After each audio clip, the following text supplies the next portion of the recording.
In this video, I want to talk about the holidays. Hi everyone, I'm Jennifer Colari. I'm a child and family therapist and a parenting coach and the founder of Connected Parenting. And welcome to the Connected Parenting Weekly Podcast. Join me every week and we'll tackle everything from temper tantrums to bedtime to sibling issues to teenage angst. Parenting can be so wonderful, but it can be so hard. Parents often say to me, hey, can you just come live at my house? This is the next best thing. Let's do this together. So the holidays can be wonderful, and they can be warm, and they can be lovely. They really can, but they can also be really stressful.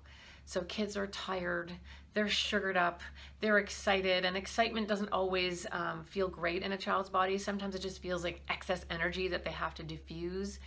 There's a lot of expectations. There's a lot of worry, are my kids going to behave at dinner? Are they going to be embarrassed in front of my in-laws? Are they going to be rude when they get a gift they don't want? Are they going to handle their cousins? What's going to happen? So there's a lot of stress around that. So I wanted to talk about that today and give you some really strong takeaways. So the first thing you have to know is the children we worry about most at the holidays are often gladiators. So these are children who are exquisitely sensitive. They have really big feelings. They're often kids who have a very strong idea of how they want the holidays to go, and they've got it all figured out in their head, and they're super excited about it.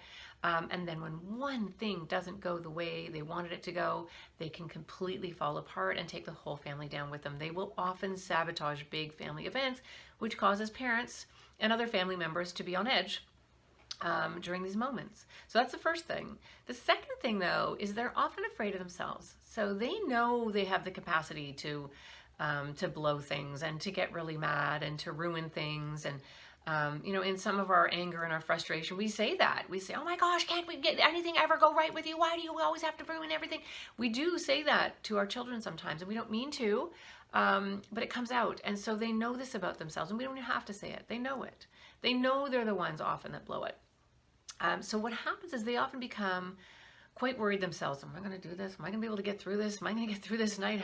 What if I don't? I'm just going to... And then that anxiety builds to the point where they're just, you know what? I'm just going to blow this. I'm just going to ruin it because I can't stand worrying about whether I'm going to do it or not. And so they often sabotage, and it really does look like sabotage. So there's a few things that we can do to make this a lot easier. The first thing is really front loading. So if you know that you have a child that really has difficulty in these really big family events where they get overstimulated, there's a lot going on, you can be front loading the person who's hosting the event. So if it's your parents, if it's your in-laws, if it's a cousin or a sister, you can just let them know, hey, you know what, our little one tends to get really overwhelmed and gets kind of overstimulated. And, we may have to leave early, or we may have to go down to the basement and just have a quiet moment with them. We may be moving in and out in order to make sure that the evening goes right. You may also have to front load the family and say, you know what, we can't stay past a certain time. Some kids are really flexible and they can go with it and they can stay up late and they can have a blast, and some kids can't.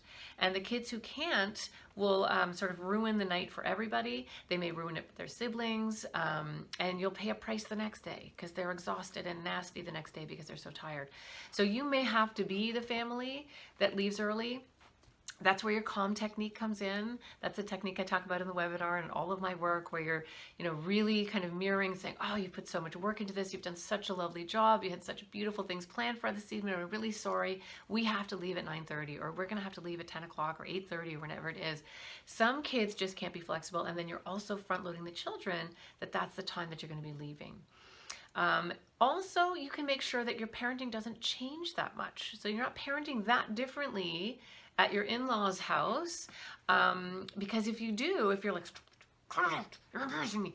First of all, your kids, you're not invisible. Your kids can see you. But they also know, I have some power here. I'm really making mommy scared here. I'm really making daddy nervous here. So I have a little bit of room to see what I can get away with. So you want to be really confident. You want to really follow the connected parenting method, which is where you're attuning, you're connecting, you're using the calm technique first. Listen, I know you're having a blast. You're having such a good time, but you know what? You're being really loud, and this is what we're going to have to do. So you're going to have to either calm yourself down, and then you come up with some kind of consequence, or maybe some kind of structured moment where you go outside and you have a little walk, or you sit quietly in a room somewhere and have a snuggle, or you, tell them stories about other, Christmases or Hanukkahs or Thanksgiving dinners past, just to kind of regroup to get them to kind of reset, and then they can go back out. You want to be neutral, really neutral. Usually in public settings, we're more of the stop it kind of approach, rather than yelling or getting really angry. But that's not neutral enough. Like that's too pleading. That's like, stop it, please cut it out, please.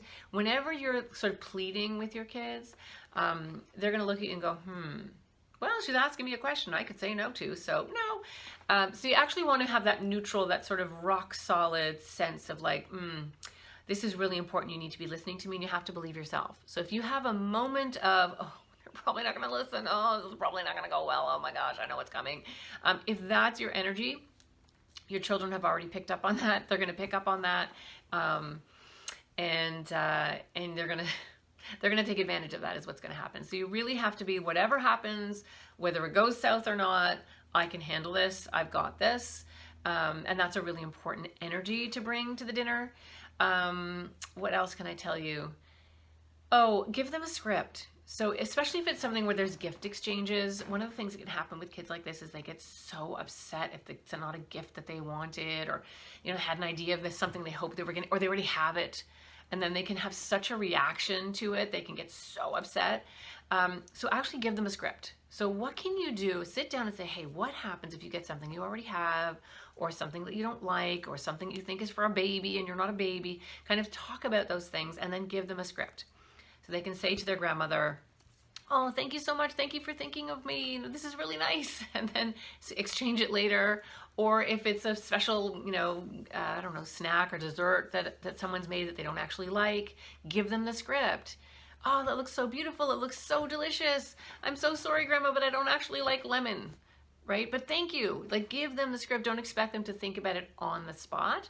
That can really, really help.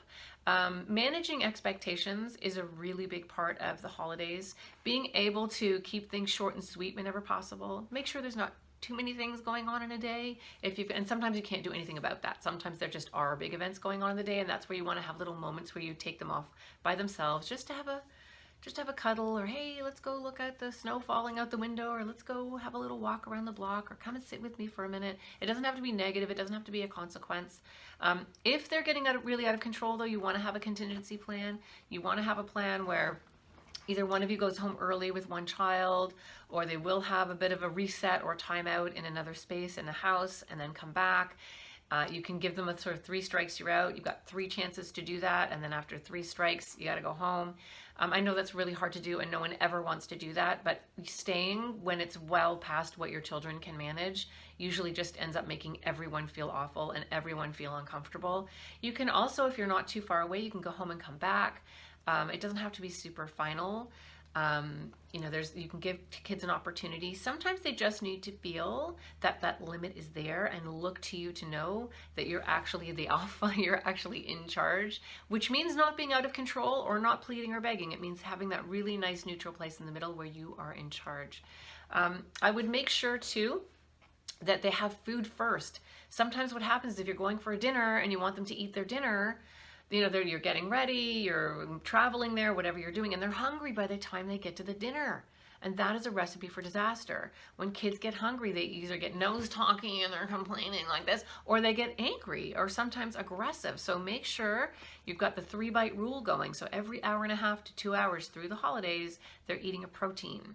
It can't just be crackers or an apple, or it's got to have a protein to it. There are two brains in your head. There's the limbic brain, which is the fight or flight brain, and then there's the thinking brain, the frontal lobe. The fight or flight brain feeds on sugar, carbs, quick fixes. That's its fuel. The frontal lobe feeds on protein. So that's why these kids get so wild sometimes when they're hungry. So make sure that they get a protein, and make sure they've had a little bit to eat before you get to the meal, and that will actually really help. Stick to bedtimes as much as you can. I know that's difficult during the holidays, but as much as possible, try to stick to bedtimes. And if it is possible, try not to have 2 late nights in a row. If you have more than one child and your other kids are fine with staying late, you can either have a compromise in the middle, or you can have a system where one stays a little bit later and one goes home with the child that has more difficulty. And you can set that up in a really loving, beautiful way. It doesn't have to come across as a punishment.